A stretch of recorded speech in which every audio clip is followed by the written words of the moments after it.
Episode 40 of This Is Us Too is brought to you by Minute with Mary. It's a great place to discover new makeup, and if you search the hashtag Minute with Mary, I'm going to be able to share some tips and tricks to help you maybe be a little bit more confident or creative when it comes to color.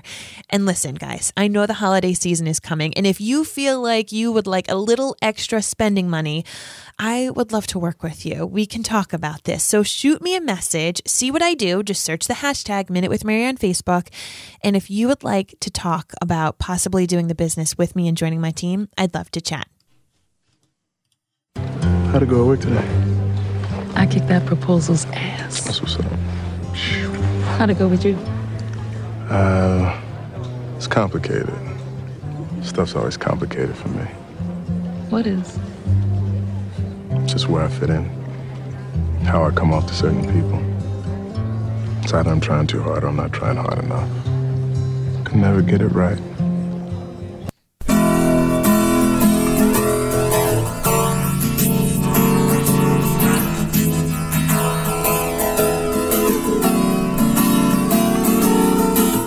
From Cranston, Rhode Island, welcome to This Is Us Too. It's a podcast dedicated to This Is Us on NBC. So sit back, relax, and let's all have a good cry.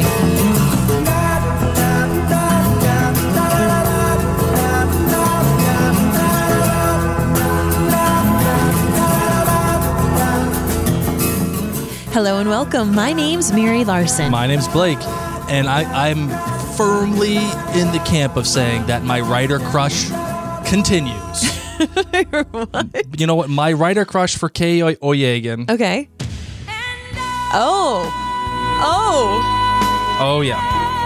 yes. So I've decided anytime that I ever mention Kay's name, I'm playing some Whitney because I'm thinking that Kay deserves. Kay's going to start to get a little shrine action in our studio here. Kay might have to be a little worried. I'm not going to lie. Stop it. My goodness gracious. Well, you know, this episode had so many tense feelings going on between all of the major characters. And there was one thing that kind of hit me a little bit in a different way. And it was Kate. And it was Kate's story about being able to pass on a little bit of Jack. And this has been something that has been a little hard for me personally. So in my family, my last name is Earl. It's a pretty common name, but it's, you know, our family, the Earl family is a little small. It's a little piece of specialness here in the Ocean State. And my dad had one sibling. It was my Uncle John, who passed away, and they had one daughter.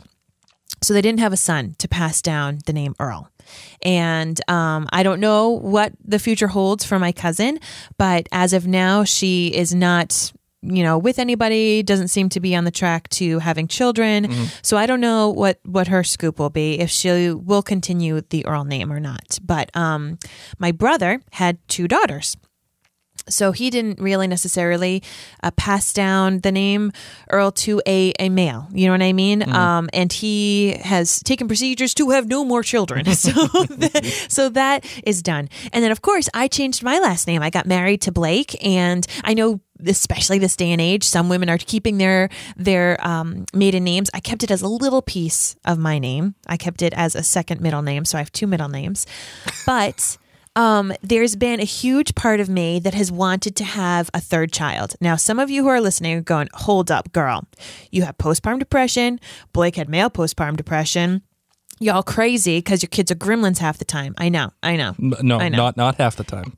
Most of the time, let's be real. And it's been a big discussion. I'm being open and real and honest. This is what we do in this podcast. It's been a big topic of discussion for Blake and I. We're not in the position right now to have a third child, but there's been a big part of me that wanted to have a boy with the middle name Earl. I couldn't really get my name Earl as a first name.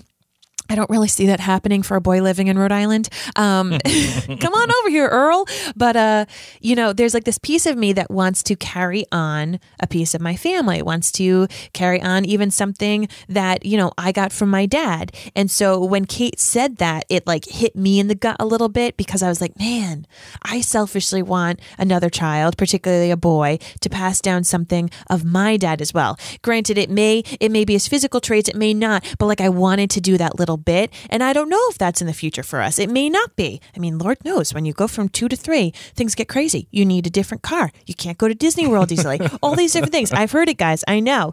But I sat there and I said, Kate, I feel ya.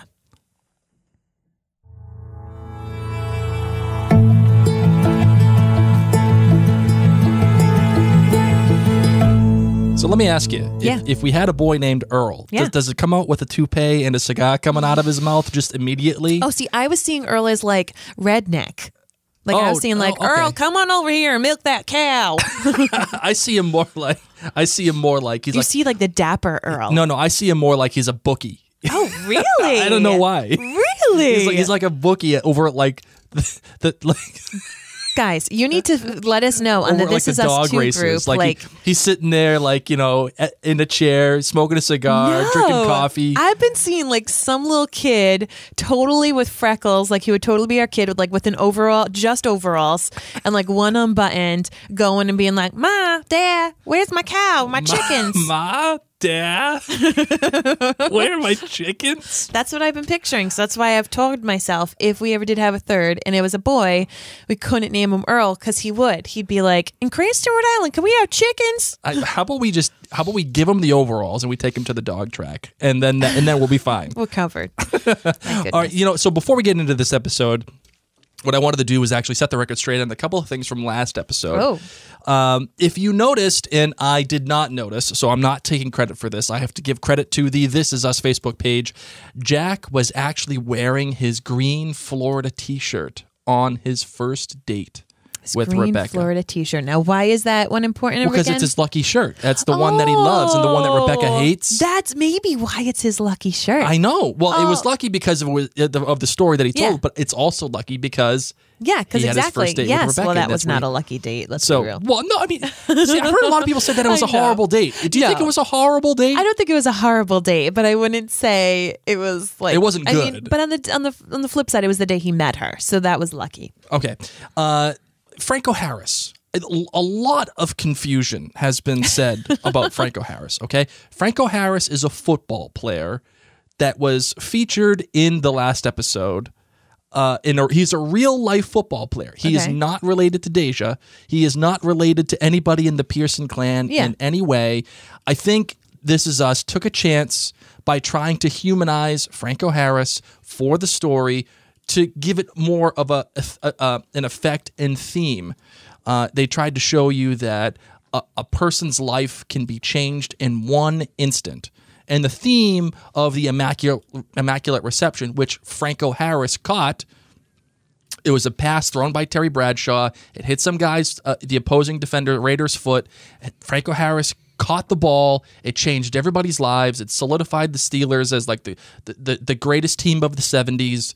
It was a big deal. And it also just happened to be on the day that Jack and Rebecca had their first date.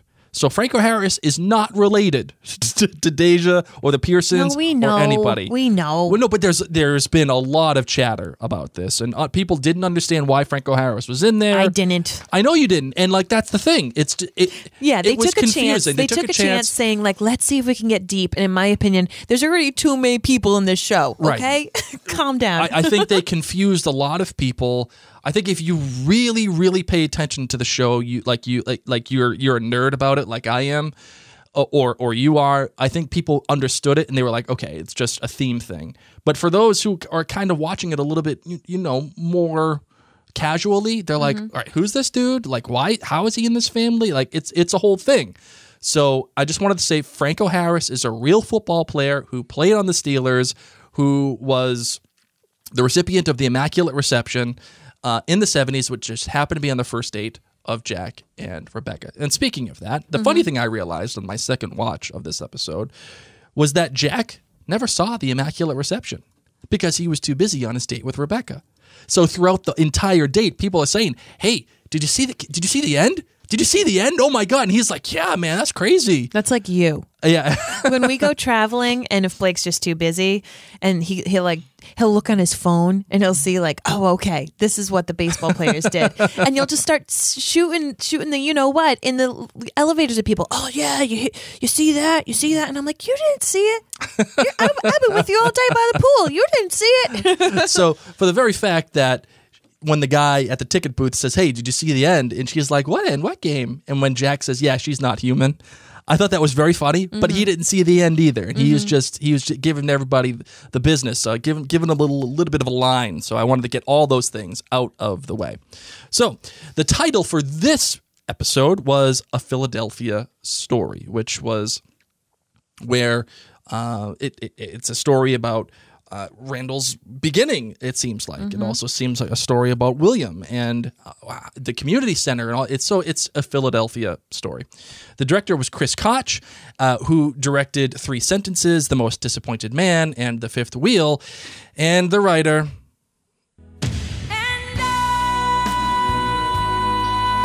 It's my girl Kay. Kay Oyegun. And it looks like she's actually graduated to being a full writer on the staff. She no longer is she just a story editor. No longer is she... She was in the after show. Yes, she was. She was in the after show. So no longer is she just a staff writer. She is actually a writer on the staff for This Is Us. And she has written I Call Marriage, The Most Disappointed Man, That'll Be the Day, and This Big, Amazing, Beautiful Life. What do you got for your lemonade rating on this episode, my darling? My lemonade rating is a 4.7. I enjoyed it. I didn't cry, which usually bumps it to the 5. But William was in it, and now that we get little sprinklings of William, I mean, that bumps things up tremendously. Sure. I enjoyed seeing a lot of this. It's hard for me to swallow this episode. It was not a fun one. I'll tell you what, it wasn't fun. I had a whole lot of awkward feelings. Oh, all the awkward But it was feelings. A good episode, a solid good episode. How about you? I'm giving it a 4.5. A lot of people weren't huge fans of this episode. Okay. And I kind of get it. I mean, I think this episode was good. It was not great. And unlike the premiere, which I think was a little underbaked, in my opinion, this episode, I think, was just charged with too much to do. And this is the problem with having a premiere not being an overwhelming success, not being this unbelievable, oh my God, it puts just too much pressure on the next episode to set our characters or the story in motion. So I think for this particular episode, I felt a little clumsy, and I think it put relationships that don't really matter, like the whole thing with Chi-Chi and the whole thing with the councilman, way to the forefront when they're already trying to do too much with the Pearson clan. But I will say it does give us a good push for our current season to get started with all of our characters. So we'll get into more of that in a little bit. What do you got for your GBG? Okay, my GBGs. Seeing William again, that's my good. And I loved that he was even portrayed younger, by a little over a decade. I am just in awe of all of these actors who are able to portray themselves in different decades. So it was fun, to be with William, but also in this time of his life that we really haven't been able to see. Sure. How about the makeup, too? Oh, my God. Exactly. That's what I'm talking about. Yeah. We really haven't seen this actor as a younger William. So it was fun to see that. My bad was seeing how everyone is coping with the death of Jack. Now, this, once again, I traditionally do my bads not as a critique of the episode, but just how I felt in the episode. I feel terribly about how everyone is dealing with Jack. It makes me so sad that they do not have close family nearby. They don't have necessarily this really close friend network. They do not have a village, okay? Except Randall.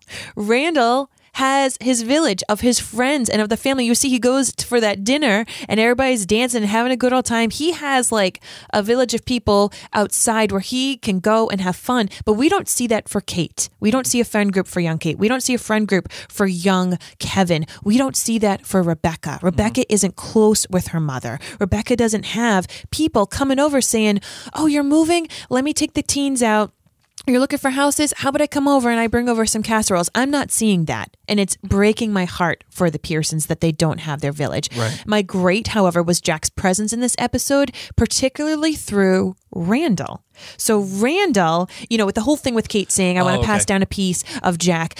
We've said it before, we'll say it again. Randall is frequently the character that has grown up to be most like Jack. And what he did, calling to cancel his attending university, is something Jack did.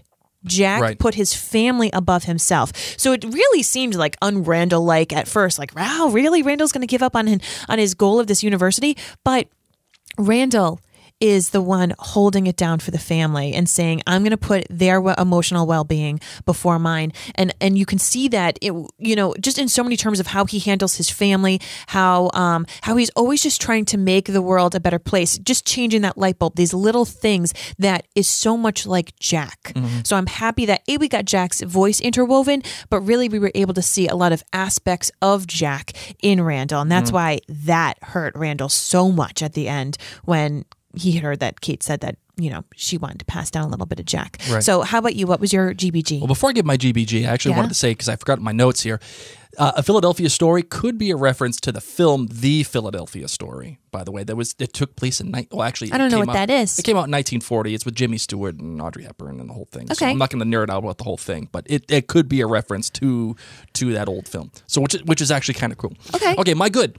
The ending was very good. When Randall asks Kevin what he missed while he was in Philly, he learns that a big part of Kate's desire to have a biological baby, so that she could go to Jack.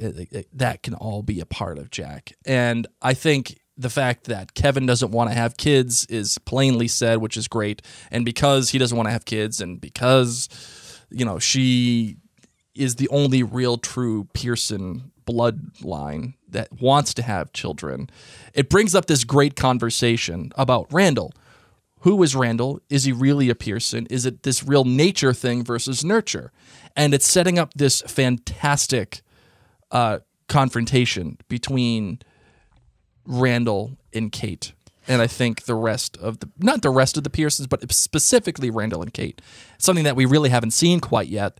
And I think it's going to be excellent to see how Randall handles this. And awkward. Yes. It's super awkward, yes. right? But that's what you're saying. Like, you're not saying excellent like, yeah, it's going to be so fun. You're saying like excellent because it is confrontation. It is real life. This kind of stuff gets said and dropped and accidentally feelings get hurt all the time. Right. And because This Is Us handles these kind of topics, you're excited to see those real things be handled in the show. I don't think Kate meant anything by it. Not at all. But it could be one of those things where one sentence to a person that is in the wrong frame of mind. Well, and also with Kevin, explode their world. And Kevin didn't put the context in it. Right, yeah. You know what I mean? Like, if for Kate to say that, she's meaning like, I want to see Jack's eyes. I want to see Jack's hair. Like, Kate could have meant just like, I want to have physical bloodline, like what you're talking about. I'm the only one who can actually probably do that right now. Right. Had Kevin said that in context to Randall, it would have been a little different. But exactly, Kevin's feelings were hurt. Randall's feelings were hurt.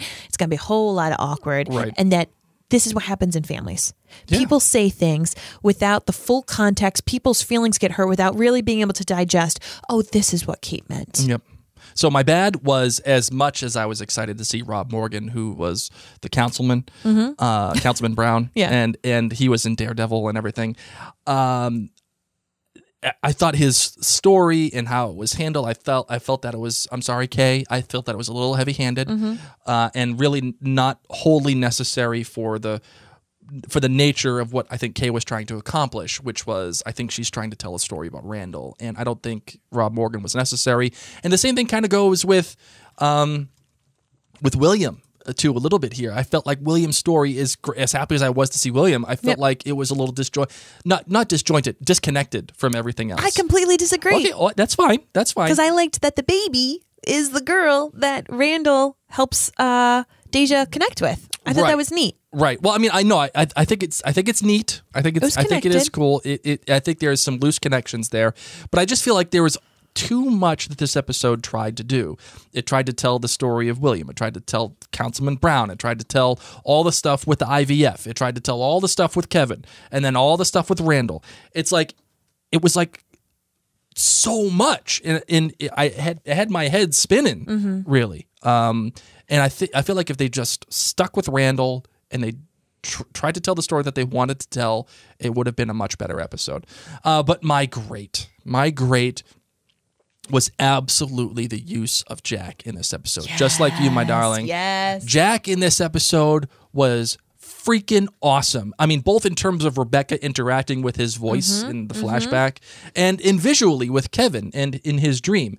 It was a masterpiece in showing you where the characters are, what they want, and what they need. It continues This Is Us's excellent work in using Jack, but really putting a point on how he affects our characters. It shows you that while the show doesn't need to have Jack on screen at all times, it shows you the kind of impact, even in small spurts, that Jack can have.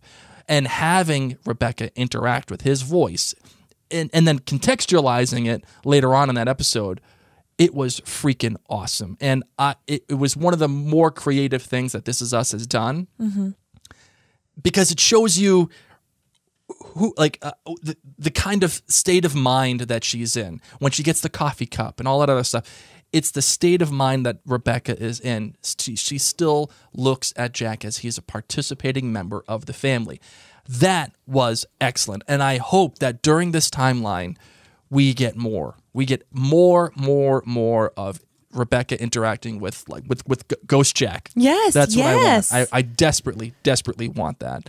Are you ready to get to the big 3 feedback? You bet. All right, let's do it. And we said, That's 3. Big 3? Big 3!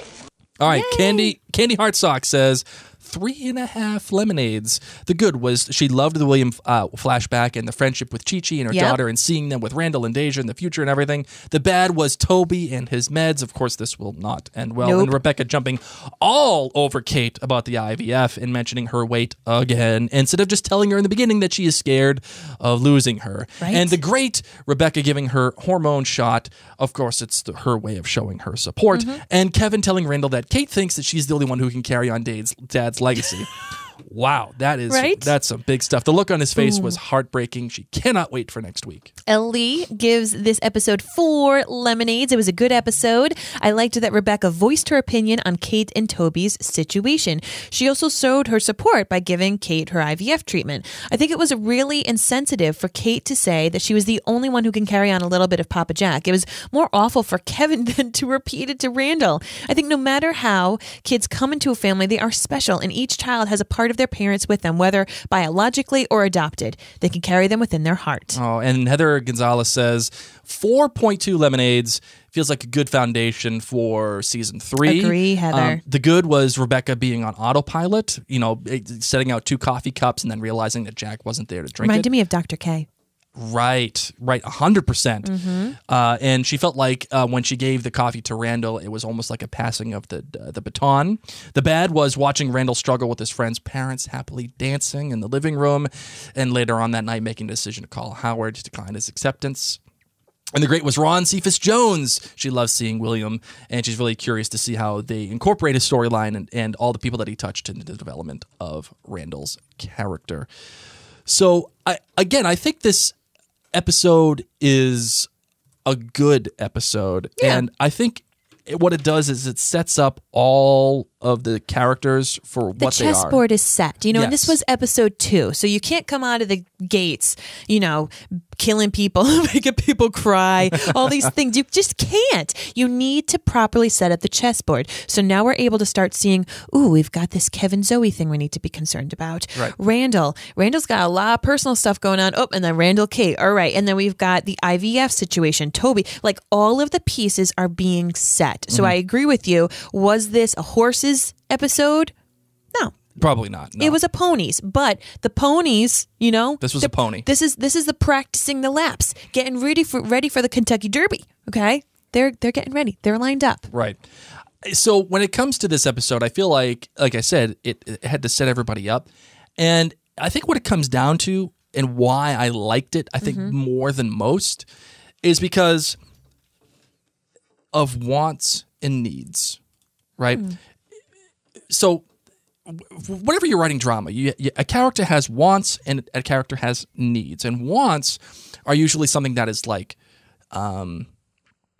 part of their inner core. It's primal. It's something big. I want money. I want power. I want status, that kind of thing. Something that everyone can relate to, right? Something that you can relate to. I can relate to. That is a want. Give me an example on the show. Well, I'm going to give you an example. Okay. And the needs is something that like a character does in order to fulfill something within themselves. Like a need is what makes that character a better version of themselves. So you said, give me an example. Yeah. All right. So I think the main example for this and the core of this story is Randall. But each character has wants and needs, and they were all set up very easily and very carefully. I think for Toby, he wants a baby to make his own family, to get to do his own thing. He already has problems with his parents. He doesn't talk to his brother. He wants his own family. But what he needs is to learn how to communicate better with Kate. However, I need to give major props for Toby for bringing me to laugh out loud when the IVF fell and he said, I'm a heroin addict. I know, that was awesome. Kate, what she wants is a baby to pass on of a version of her dad and to make peace with her dad. But what she needs to see, what she needs is to see that family comes in many different forms and that sometimes the people in front of you are who have the best interests for yourself. Mm-hmm. For Kevin, what he wants is to have his dad finally be proud of him. Yes. What he needs is to be proud of himself, right? Yeah. So he needs to understand that he is a movie star now. Yes. He needs to understand that he can have a relationship with Zoe. I'm not feeling it. I was just going to say, are you in or out on Zoe? Oh my gosh, I am so out. You're And out. Can I just say? Yes, I converted you. Just say I feel terrible for Kevin. Okay, his first big night, the night that he returned to the Manny, it was all about Randall. Right. Randall's sad. Bah, bah, bah, bah, bah. Right. And now this one, it's all about Kate. Kate's sad. Bah, bah, bah, bah, bah, bah. Nobody's like, hey Kevin, you're actually like a really flippin' big deal right now. And it takes until he's on the red carpet and Zoe sees him on Instagram or whatever to be like, okay, I'll come back and hang out with you. When he got his phone message, I was crossing my fingers that it was Sophie saying, hey, good luck tonight. I really wanted it to be from Sophie. I know. And it was freaking Zoe. I did too. I wanted to be from Sophie But as I well. just feel bad. Kevin, all Kevin wants is acknowledgement. He wants people to be proud of him. Right. Like nobody's sitting there being like, great job, Kevin. Everyone's busy with their own problems, with the IVF and Randall, with all the stuff that he is You know going what on. Kevin needs? What? Kevin needs a best friend. Kevin definitely needs a best friend. He needs like Entourage. He needs like the Entourage group, but for him, like that show whatever. You know the word. Entourage. Yeah, he needs that. Turtle, wasn't some guy named Turtle? Yes, He needs it a was turtle. I was He really, totally needs a turtle. And like I was kind of hoping that Toby could be his turtle and just like chill out and be like, yeah, man, like I'll go to all the parties, but Toby's cray now, so he can't be his entree. Whatever. I still can't say the dang word. Hold on. There you go. And, I loved the thing where Kevin woke up from was having the dream of the premiere, and Jack was there, and he was sleeping. That was so effing awesome. It shows you exactly what Kevin is thinking and how he was feeling just by showing you something. There's no words, no dialogue, no nothing. This is why my girl Kay rocks. She knows how to do this stuff. And by the way, the visual iconography of Kevin here. Remember how we talked about how in this Big Amazing Beautiful Life, Kay took things from Deja's life and then kind of attached them to things that we already know in the Pearsons' life, like the brooch with Kevin's necklace and all that other stuff. She did that again, but with Kevin in this instance, right? So when it comes down to for Kevin and what I mean is we see Kevin revisit all the places he went to in number one, but in this instance, he's raising his hands in triumph. He's going, whether it was on the football field or it was on the stage. And we immediately know what he feels, but in a different context. This is more out of pity in the teenage years. A kid who feels sorry for himself, wanting to know, can I still be a somebody in these things, in these stages, in these various places in my life, wishing to get back to his glory days when the whole future is actually ahead of him. Whereas in his 30s, in number one, it was about self-loathing. It was about recognizing what he has done is small and insignificant. The football field and the stage didn't matter at all. And I freaking awesome. It's just great stuff. It really, truly is. Okay, but for Rebecca, the want that she has Rebecca's want is it's a little bit more complicated, but she wants the kind of relationship with her kids that Jack had, right? So we always saw Jack kind of go easy on Kate, whereas Rebecca was always the one that kind of pushed her on what she was eating, and in this episode she just doesn't mind what Kate is eating. She gives her the excuse that Jack would give. Hey man, we've had a hot couple of months. I gained 25 pounds. It's okay. It's okay. And then she takes the cookie and she eats it, right? She's letting her kid eat herself into what will become morbidly obese. But what she needs is to accept that she cannot have the relationship with Jack, or with the kids that Jack had. She isn't capable of that. She's not Jack. Right. She isn't Jack. And what makes Rebecca amazing are things that are very different than Jack, you know? And I don't think it's bad. I think Rebecca needs to calm it down with her honesty. I think she needs to take a few moments. Like had she, for example, in the car talking about the IVF, I wish she had just like turned down the music or been like, Miguel, I'm going to be flipping out. I need you to like do what you do best and just chat about like pigs in a blanket or something, because I need to digest why I'm upset. Can we just talk about your Y'all been sleeping on my boy Miguel. He was awesome in this episode. John Huertas has, he has converted me. You're on the Miggy train? I'm on the Miggy train. Just give it to me. Give me all the Miggy train. You want to know why? When Kevin comes in and says, hey, what's going on here? And Miguel says, oh, well, Kate and Toby are getting in vitro, and your mother knows everything there is to know about IVF because of Eloise and Plaza. And Kevin's like, the book? And Miguel just says, no. You know what I'm so excited about? Thanksgiving, because it's coming. I can't Thanksgiving's coming, and I hope Miggy gets the hat. Oh, Miggy's totally going to get the hat. You want to know why? Why? Because Kevin, he is on the Miggy train too. I'm telling you. Oh my gosh, maybe they'll all have hats. Oh, your boy Miguel. Let's talk about what Randall needs. You're glad he's your boy now, aren't you? Oh, you know why I'm excited? Because Miguel would totally have a 9-foot tall Halloween inflatable in his yard, just like we do at this moment. And yes, we do. Yes, we do. That's all I'm going to say. All right, all the inflatables. But Randall is the one that's all over this episode, and it is a Randall-centric episode. It's something that is the foundation of this episode is who Randall is and what he is doing, and which is why I think, again, it's called a Philadelphia story. Randall does a lot of things to move the plot forward for this episode, like not accept his acceptance to Howard. He stays home. Or he even goes out to fix the community center in Philadelphia. He goes out and tries to get with Councilman Brown. But what's the point? What's the whole point here for Randall? What Randall wants is validation. What he wants is to find out from everyone that he is like his dads. He wants to know that he can live up to their legacy, and he can't resist the pull from his two amazing dads. But what he needs is to become emotionally independent. He needs to carve out his own identity. And the reveal about Kate saying that only she was the one who could pass down anything of Jack is the beginning of this whole venture for Randall. Yep. And see, again, so what someone wants is a big primal thing. But what they need is something usually small. And it's usually something that makes them a better character. It makes them a better person. And that is what Randall needs. When he says, I can never get it right. And, I can kind of feel him on that one. I always feel like, man, I go throughout my life, I do the things that I can do, and I just can't get it right.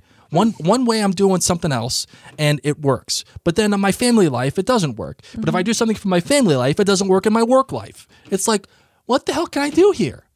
I'm just, I don't know. He's juggling a lot, man. Hey, what about the juggle is real? What about Chi-Chi and her daughter Sky? Was this a good thing for you? Was this a good inclusion? I did like it because it showed me younger William. I didn't really like how she spoke to Randall. It made me feel kind of bad, saying like, you don't really get it. Like, this is how it is and whatever. I mean, she did say something like, oh, I see, a lot of your father in you. But still, I just didn't love the interaction between Chi-Chi and Randall.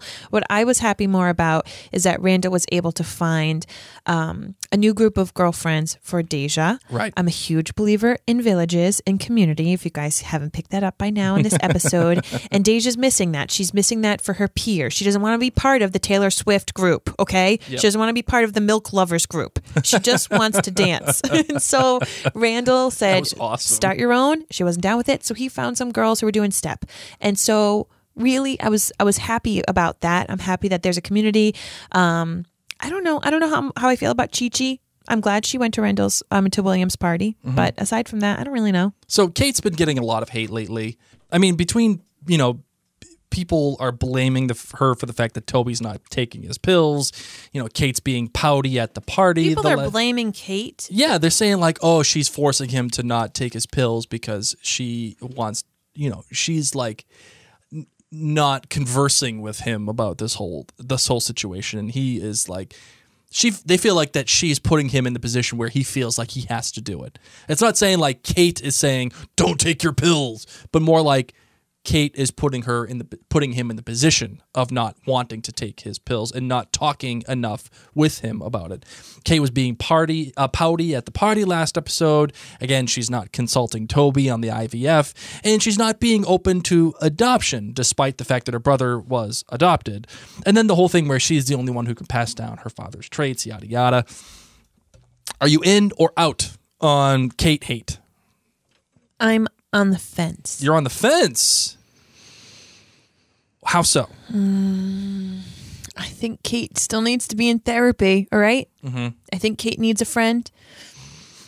I think Kate's got a lot going on, and she's about to have a lot more going on as she's going to have to start taking care of Toby. Right. I'm worried. Do I think the Kate hate is necessary? Not necessarily.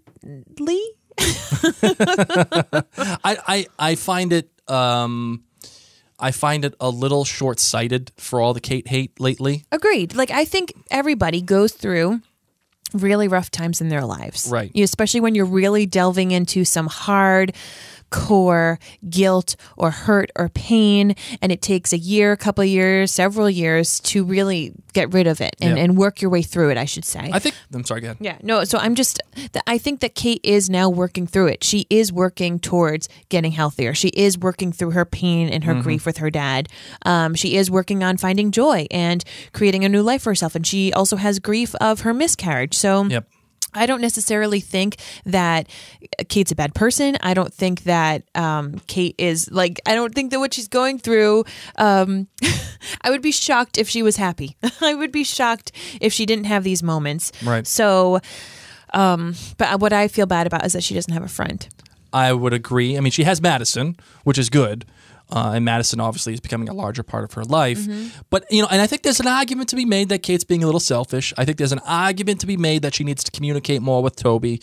But I feel like the Kate hate is a little irresponsible, and I feel like it's a little short-sighted. But when Toby straight up puts Rebecca in a body bag over all the stuff, and Rebecca deserved it, by the way. And you could see it in her face as soon as she was saying it, like, oh, someone has to deal with your weight, shouldn't be doing this. And then she starts talking about how much she knows about it and all the other stuff. It was a total disaster of epic proportions on Rebecca's part. And, you go from her being at the wedding where she is like, I just don't want to get in your way. And all of a sudden here she is again being like, no, Kate, da-da-da-da-da-da-da.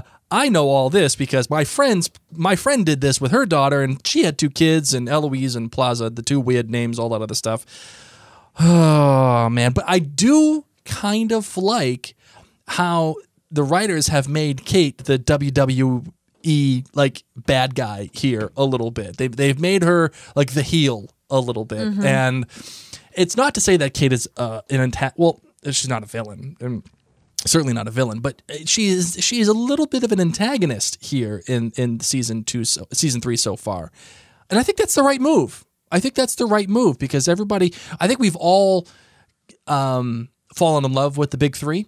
And I think we've all respected a lot of their choices. I think we've all either understand them or agree with them on almost everything.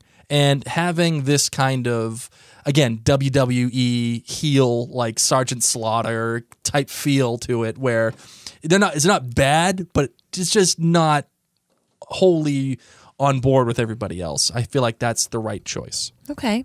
So, final thoughts, my darling. You got anything? Oh, man. I just need to give huge props to the teenage actress for Kate. Oh, yes. The mannerisms. Hannah Zeal is her name. Hannah. The mannerisms that she is able to do that is replicated then as adult Kate, like those two you could tell are working in tandem, like how their little characteristics are. I'm in awe. I mean, right. She's been a phenomenal actress forever, since the show began. But in this episode, I was really, really impressed with how well she did. Right. For myself, I have a question about the timeline. Not necessarily the timeline so much as the events within the timeline, meaning we have Sky, who is, I imagine, either 14, 15 years old, whatever, and she is the daughter of Chi-Chi, yes, who met William back in the day, let's say 15 years ago-ish, when Sky was a young baby, and William is saying... He was 5 years clean. He was 5 years clean, so that puts him at like... 15, I'm sorry, that puts him about like 20 years clean-ish. It puts him 5 years clean. So I always took it like in The Most Disappointed Man that he was an addict and then stopped because the judge let him out and then never touched it again until that one moment right before Randall came to his house where he was almost going to do it. Ooh.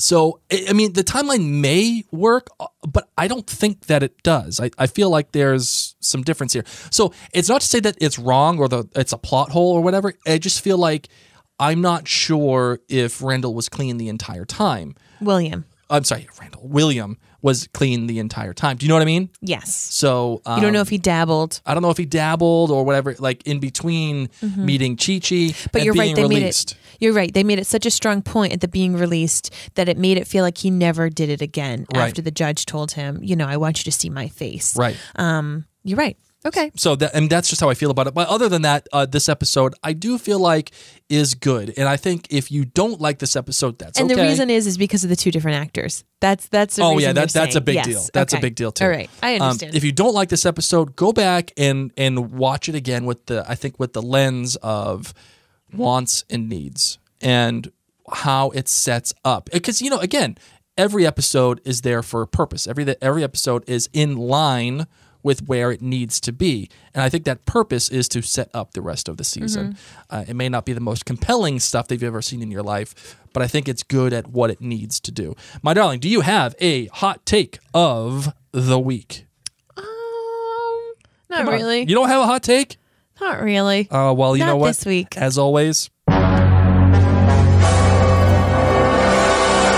I do. Good. So, first of all, I have a developing take. Okay. I have a developing thought. I got the nerds down the hall working on this one. Okay. The mustache guy at the end of the premiere, with the brown turtleneck and the guy who looks like Matt Cherkry from Gilmore Girls that we thought was Logan. Yeah. I was out on mustache guy. I'm kind of in on him now. Okay. I'm kind of in. Tell me more. I'm in because he doesn't matter. The whole mystery of who the guy is and what he did, all that, it doesn't matter. Yeah. It's just like the whole thing with the date. It's just another thing that Rebecca and Jack have to overcome. And when you start looking at it like that, you start looking at it like it's just one more thing that they overcome. Instead of, who's this guy? What does he matter? Like, was the handling of the whole situation a little clumsy? Yeah, sure. I'll give you that. But I'm kind of in on it because now I want to see what Jack does to overcome Mustache Guy. Yes. Yes. I'm gonna dub this guy's name Logan. Okay, I'm gonna dub him Logan from Like now from on. Gilmore Girls. From Gilmore Okay. Girls, because he looks like Matt Shukri or whatever the heck his name was. From now on, he is Logan. Okay. Okay. I want to see how he deals with getting around Logan. Okay. And I want to see also too how Rebecca deals with getting around Logan. Okay.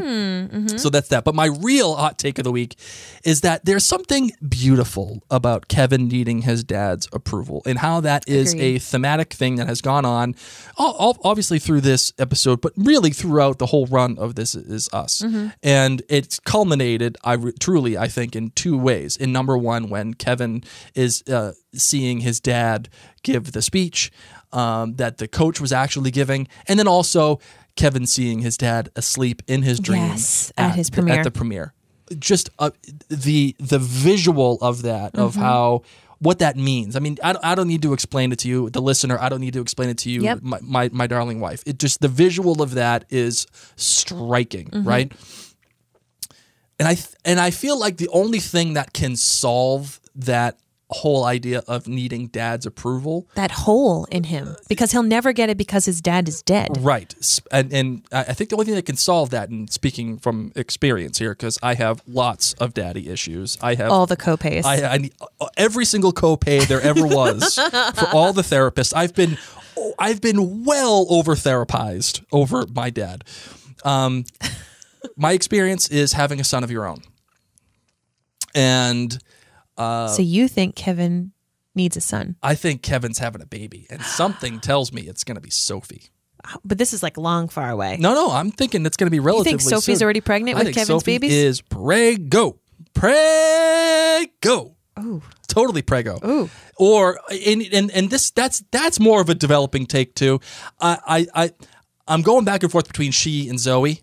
I don't think Sophie would misuse contraceptive. Well, she thought that she was back with Kevin. This was the man that she loved. That she was. I'm telling you, there's a chance. I think I'm not Sophie's saying smarter it's a than huge that, chance. but yes. I'm okay. saying, and again, it would be a great plot point. this isn't take development. Totally create an issue between him and Kate. Right. And I'm not going to be take cornered. And see, that's the thing too. Randall's worried about who he is. Is he like William or is he like Jack? It's something that he struggled with Yes. this entire thing. Yes. He can't, and again, it brings up the conversation of nature versus nurture. Is he a Pearson because he was nurtured as a Pearson? Or is he not a Pearson because that's just not his nature? Is Kate going to have a baby? Is she incapable of having a baby?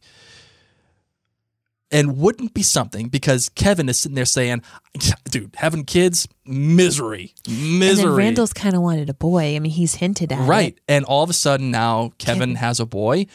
Either, and again, take development. I'm not going to be take cornered. Oh God, he could have it with Zoe. Either you have it with Zoe or you have it with Sophie. Oh, dear. One or the other. Oh, dear. I'm leaning. You want it to be Sophie. I'm leaning Sophie. I don't want it to be Sophie. Well, because we're not in the Zoe camp right now. I'm out on Zoe. Yeah. I'm leaning Sophie, but I'm willing when it suits my argument later on. I'm able to make it Zoe's. Okay. When You just want Kevin to have a baby no matter what. When it makes me sound smarter, I'll say Zoe. Okay. But I think it's going to be Kevin having a baby. Maybe Kevin will adopt. No, I don't think that's going to happen. He could be like Sandra Bullock and say, "I don't need a partner. I want this. I'm a movie star and I want this." It's a possibility. I actually see. I think Kate adopting sooner than Kevin. Okay. Well, this That's, is an interesting hot take. All right. It's a hot take. So you Let's ready? close it up. All right, let's close it out. Sorry, guys. We know we went a little over, more than usual. We just had a lot to say in this episode. Even though it wasn't everybody's favorite, there was still a lot to say. Speaking of a lot to say, we have a new iTunes review from Searching for Wonderland. Love Mary and Blake. I was so happy to find them covering both Outlander and The Leftovers. Go listen now. I knew This Is Us is highly suggested for them and to watch, and was over the moon when they did it. I love the playful banter, and I giggle out loud when I'm not tearing up. You guys, season 3 is coming, and she's just happy that she has the companion podcast here for season 3. So I'm really, really thankful for everyone who's taken the time to write us a review on iTunes. We now have 55 reviews. Thank you for your time. Remember, the 56th and the 62nd review get a free T-shirt of any T-shirt in the Mary and Blake store. Yeah, I'm Mary, My name's Blake. and this is Us Too.